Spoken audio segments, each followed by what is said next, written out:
the story of aesthetics, the story of fashion, or the story of history of physical image, meaning fashion.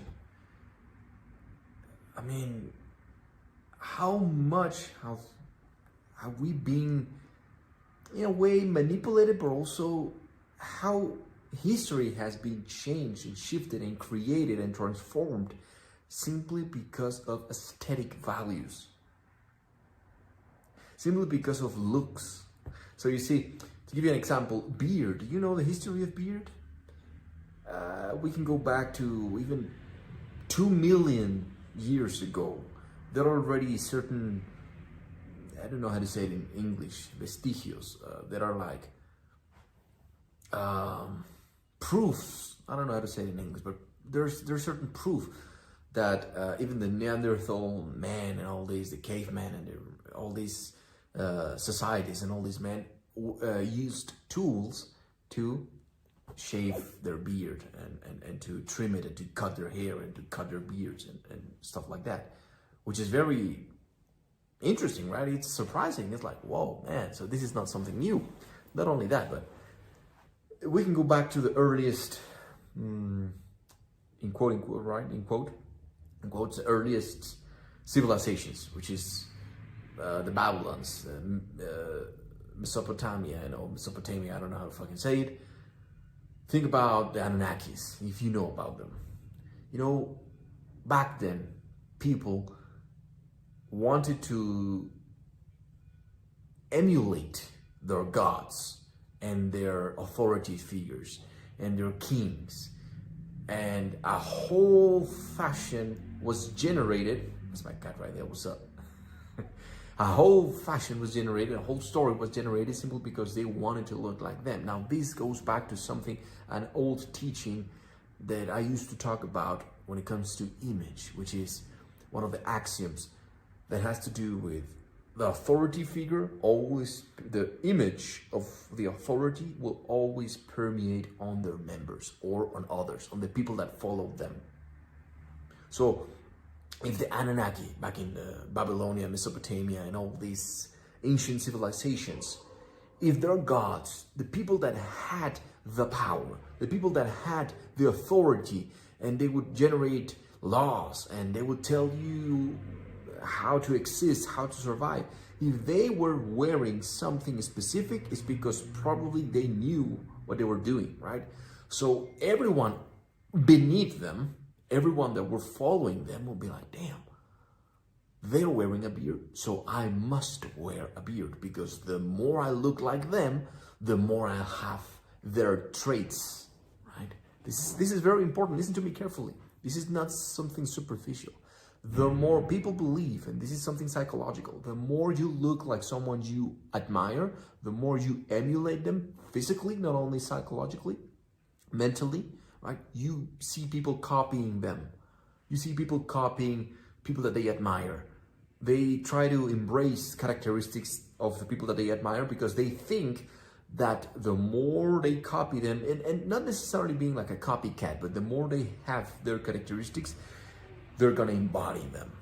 They're gonna absorb them. So if their gods, the Anunnakis, had beards, of course, their people began to wear beards, began to grow beards, because they said, well, you know, this is a symbol of divinity. This is a symbol of higher society, of power, of someone that knows, right? If you're on the lower side of society, of someone, if you're not woke, if that makes sense, then you would know and you wouldn't wear a beard. Now, it amazes me how history changes. So then maybe we can, you know, move forward onto the Egyptians, and they actually changed the beards, right? They didn't want to wear any beards. They actually shaved their heads, and there's a whole history behind it, which again, I'm not gonna get too deep into all of the story. I'm not even gonna say about the Anunnakis. If you don't know them, then it's not my fault, right? But it's interesting, for example, that the Egyptians, the pharaohs, they would wear, they would either grow or they would wear something aesthetically, not on the like synthetic, if that makes sense. I don't know how to say it in English again. Fuck, shit, I'm sorry. To emulate Osiris. If you look up the images of Osiris, you'll see that god, that deity, with a longer like beard or like something here on his chin, like something curly and big. So the pharaohs would actually emulate that because they wanted to be like Osiris. They wanted to look like their gods. Let's go to the Celts, in Europe. This had to do with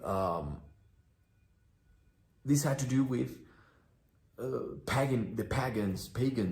The longer the beard, the wizards it had a spiritual significance. It was not just aesthetic. It had to do with virility. It had to do with masculinity. If you were a man, you were supposed to wear a beard, and the longer the beard, the wiser you were. You had a status. It symbolized something. It was not so, has a long beard, he looks so good. No, it had a meaning, a deeper meaning. So you see, with the Druids, for example, the longer the beard, it would represent more wisdom. It would represent a higher status on their societies, on their groups. Even, I remember the history of Sparta, for example. The Spartans, they would wear their beards because it had a strong meaning of being masculine, being strong, and being a warrior, right? It was embedded into them. Now, it was an agreement of the society, but it started with someone. It started with one person. It always starts with one person that dictates how everything is going to work. And that is what it amazes me. You see, I was talking about the Spartans. They actually had a punishment when someone, they didn't want to look feminine. It was not something that they would look up to. So if they had a Spartan warrior that wouldn't fight well, or someone that wouldn't portray courage during battle, the punishment was, if he was, scared, or he was retreating or something like that, not only would they kill them, but also one of the small punishments was to shave his beard. Picture that. How the history of one civilization could be understood by their fashion, or by their physical appearance, by their physical image. And this gets transmitted in art as well. So the history of aesthetics have a lot to do with philosophy as well. It's not something superficial. That's why when I studied the history of aesthetics, I started studying the history of art as well. And that has to do with, if you start studying beauty, you immediately begin to study philosophy. There's no other way. It's so relative, it's so deep. But what makes me wonder and amazes me is,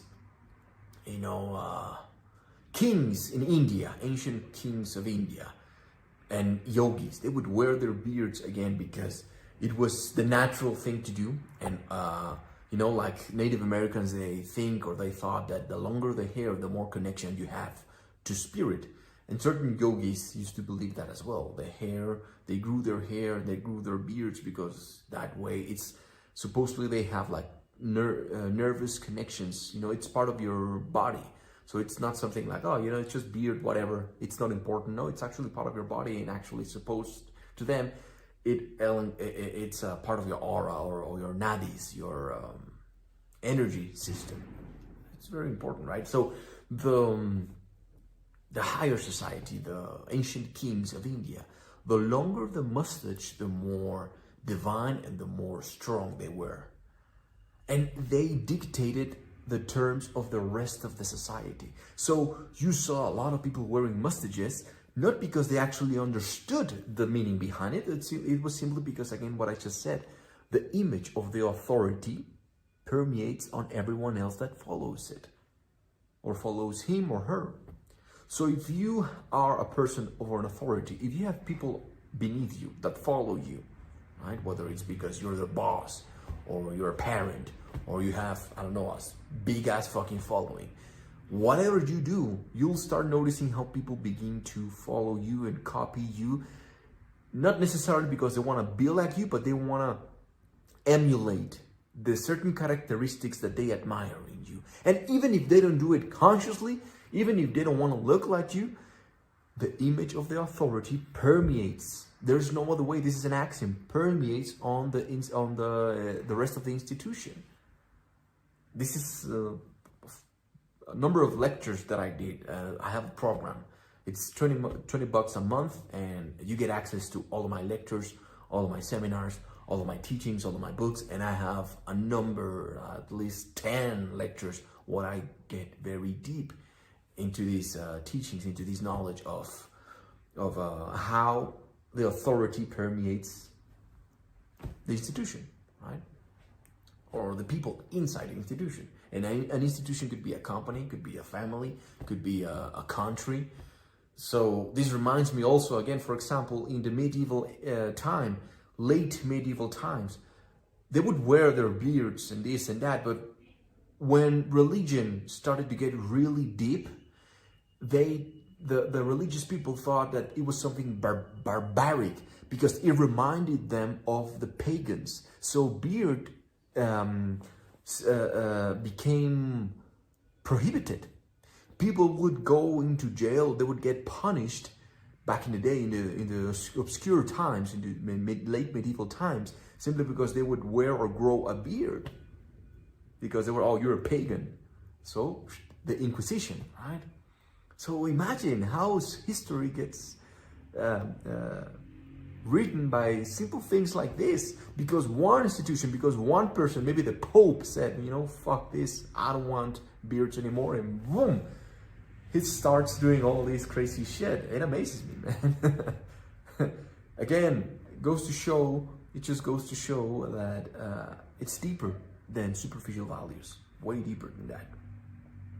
The significance of a color, of the cut of a suit, wearing a specific type of shoes, it has a history. And when you learn the history behind it, you learn the deeper meaning of it. The symbol, not the sign, the symbol. A sign is something so clear and obvious. The symbol, it's a whole story, history behind it.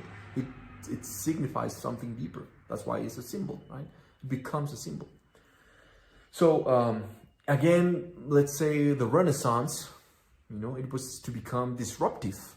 People wanted to be rebels. People, they were fed up with oppression. They were like, fuck this, fuck religion. All you motherfuckers are it's just a dogmatic ways and points of views. You piece of shit, you don't know shit, you know, we need to wake up again and become disruptive. And we want to show the oppressors that we're not gonna be like you want us to be. So think about Leonardo Da Vinci, for example. He wore a big ass beard and long hair, which was something that was not necessarily good back in the day. Not even with higher societies, right? They would begin to shave. Another thing that pops into my mind as well, for example, with the Romans, they began to shave simply because they didn't want to look like their enemies, the Celts, right? The how do you call them?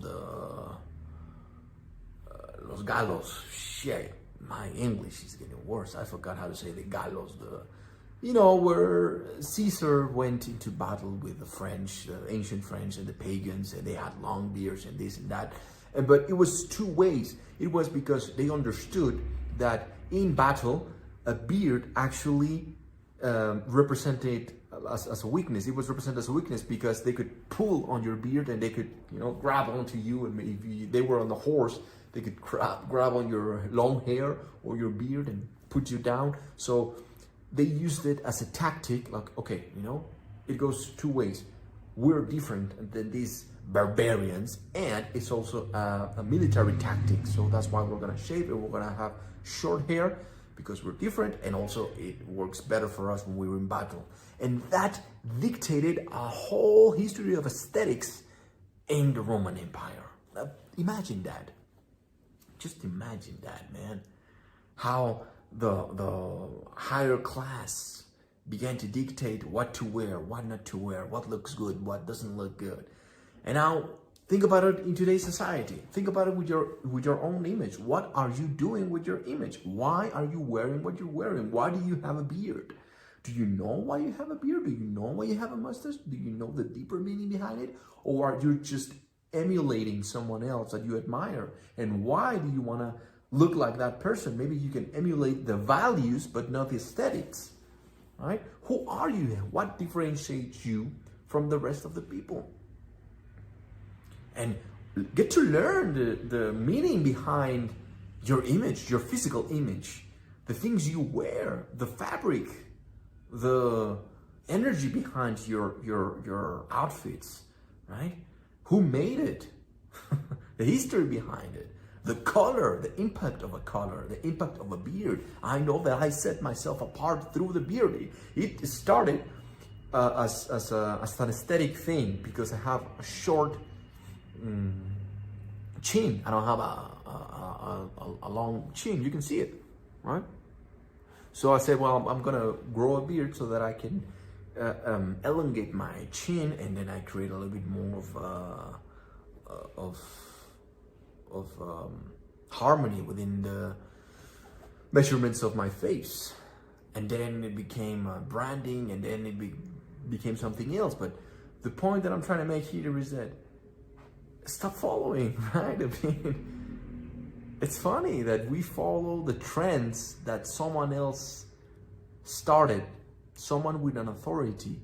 And I think now we're in the beginning stages of a new renaissance, right? Of waking the fuck up and realizing that we're being played, we're being manipulated. And I think now is the time to be disruptive a little bit again, to be a little bit more dramatic and say, hey, wait a second, hold on a second. Why is it having tattoos something bad when it started as something spiritual and something really deep? It was not something because, oh, it looks good. Why am I wearing a beard? Why am I not wearing a beard? Why am I wearing a long hair? Why am I wearing a short hair? Why am I doing the things that I'm doing? Is it because in my family they think that having tattoos is good? Or is it because in my family they think that having a beard is bad? Who told you that? Who installed those values and those things and those opinions and those thoughts inside of you? And why? Most importantly, why? Are you just following it? Following the trends of your country? Why? You know? And get to learn the history, the real history. If you have any doubts, you can always ask me, or I can point you at certain books, real books, not bullshit that they give you on school, right? Regurgitated bullshit. I have a very strong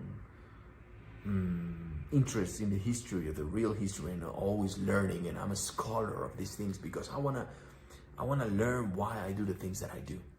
I don't just want to be a follower. I don't want to do things for the fuck of it. Everything that I do has to have a purpose or a deeper meaning, and I need to understand why I'm doing it, why I chose it, and that way you become more conscious of your own life, of your own image, of your own thoughts, of the things that you do with your life. You become conscious, and even if it's something that it's not perceived as good, at least you have the balls to say, hey, I'm conscious of the things that I'm doing, and I choose to be and to look this way, even if no one else in society accepts it. Or if you are a follower, at least you become conscious and say, yeah, you know, I'm a fucking follower. So what? I'm a follower, and I choose to be a follower. I choose to look like the rest of the people because I like it and I'm conscious about it. So